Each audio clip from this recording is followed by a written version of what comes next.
Hello, I'm Stan Smith. Welcome to Is Not, Is To Art Studio. I have been thinking of this idea for a while now, inspired by the ocean. I'm working with some techniques that are still new to me, and frankly, I'm not sure it's worth it. But for me, trying new things and experimenting is part of the fun of being an artist. That sounds weird. That may be the first time I ever referred to myself as an artist. Moving on. I want to keep this video short, so I won't spend much time on the woodworking, so we can spend more time on the resin pour. So real quickly, I'm using medium density fiberboard, or MDF. I got this piece of 1/2 inch thick by 24 by 48 inch at my hardware superstore. I think it was about $10. Works great for this kind of project. Cuts easily and leaves a smooth edge, and it also glues well. I'm rounding off only the outside edge with the use of my router, and I'm doing this on the front and the back. Gives it a really nice round edge, much like the ocean does with whatever it washes up on the shore.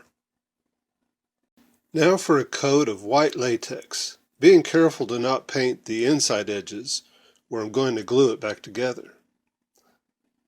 While we're letting the paint dry, how about I dazzle you with some of my editing skills? Now that's really funny, to think I'm a video editor.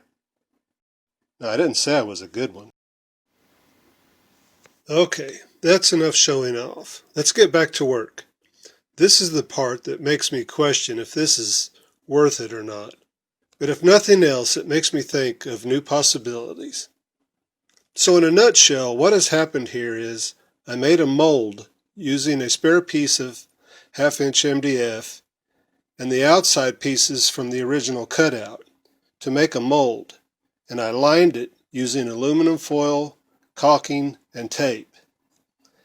And in case you're foolish enough to try this, I want to make it clear the white pieces are screwed down from the back side. Otherwise, they would just float away.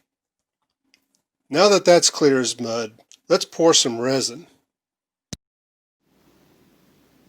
I will give a full list of all the products I use in this project in the description below. For starters, I'm using Marine Pro 2-part epoxy resin, and I've colored it with Artist Loft Acrylic, titanium white, phthalo blue, and neon blue.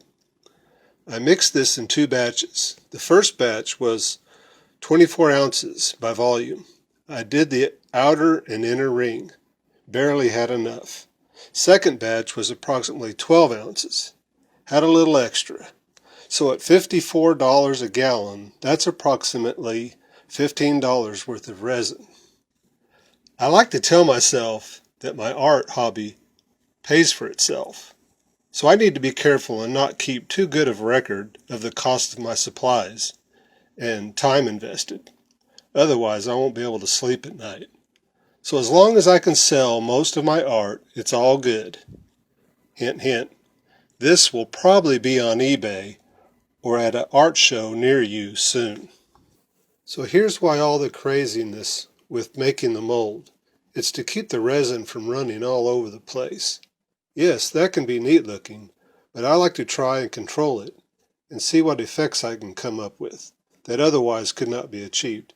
Here I'm just dragging the blue into the white with the use of a toothpick, wiping it off each stroke, and occasionally popping bubbles with the torch. I can't decide if I see waves and current or a seashell.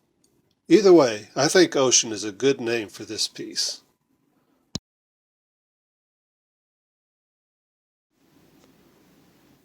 I did a piece with this same technique once before, and it came apart relatively easily, but not so much this time.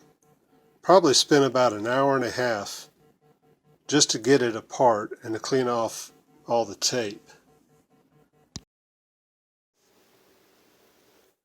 We are now ready to start sanding. If you have never seen anyone sand resin, you are probably thinking, I'm messing up big time. But once we pour the top clear coat on, it will look good as new. We actually have a lot of material to remove around the edges, so I'm starting with 120 grit using my random orbital sander. This is my go-to sander. It's aggressive, yet it is good at not making scratch marks. Here I'm cleaning the caulking from the backside. This is what held the resin back. And now I'm rounding off the outside edges with the router.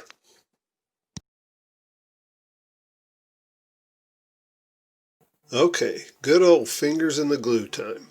Have you ever heard about the book Everything I Ever Need to Know I Learned in Kindergarten? Well, I actually didn't master the skill of using glue until the first grade, but I have always been a slow learner. But anyway, I was pretty well set by the first grade.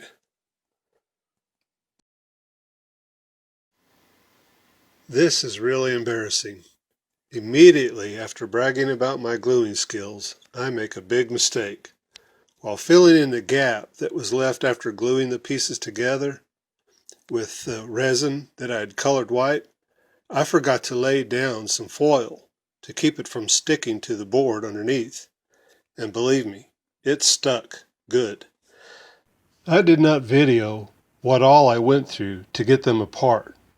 Believe me, it wasn't pretty, but I managed to get them apart without tearing it up. Obviously, we have jumped ahead. After that last resin dried, I continued sanding with 120 grit. Then I sanded it with 220 grit. So we are now ready for the top clear coat. But first, I'd like to show you the back. I made some spacer / hanging hooks so you can hang it in any direction your heart desires. And also, I could not decide which way was the top. Final stretch. Thanks for sticking with me. Here's where it all comes to life. I have taped the edges to retain the resin till I can get it all covered with resin. I'm using the same resin as before, but I'm not adding any color. So I have mixed 32 ounces this time. If my math is right, that puts us around $30 worth of resin for this project. I know this method is somewhat wasteful, but it really comes out smooth and thick and beautiful. I have heard many people mention that this work looks like glass, and I take that as a compliment. Thanks for watching, and don't forget to subscribe and ring the bell so you will be notified when my next video comes out.